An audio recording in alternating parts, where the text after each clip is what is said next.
Nakagraduate ka, hindi mo na pinapansin yung parents mo. Busy ka? Inuuna mo pa yung Facebook, di ka man lang madaan sa bahay.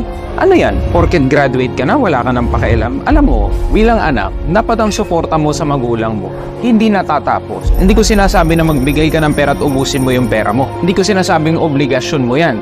Pero, emotional support, physical presence, celebration of important events, dapat andyan ka. Huwag mo makakalimutan na nanggaling ka dyan sa nanay at tatay mo. Sana huwag mong nakakalimutan na nagpakahirap sa buhay yan para maitaguyod ka. Sana naman kahit presensya mo, oras mo na ibibigay mo. Hindi yung inuuna mo pa yung ML, ang parents mo tumatanda tas wala kang pake. Kung masasabi ko, ingrato ka pag ganyan. Bigyan mo ng oras, bigyan mo ng pagmamahal. Kasi tatandaan mo, magulang mo yan. Sa boyfriend, pwede ka magkaroon ng bago. Sa girlfriend, pwede ka magkaroon ng bago. Kapatid, pwede madagdagan. Pero dadalawa lang ang magulang, kaya magbigay ka ng suporta sa kanila.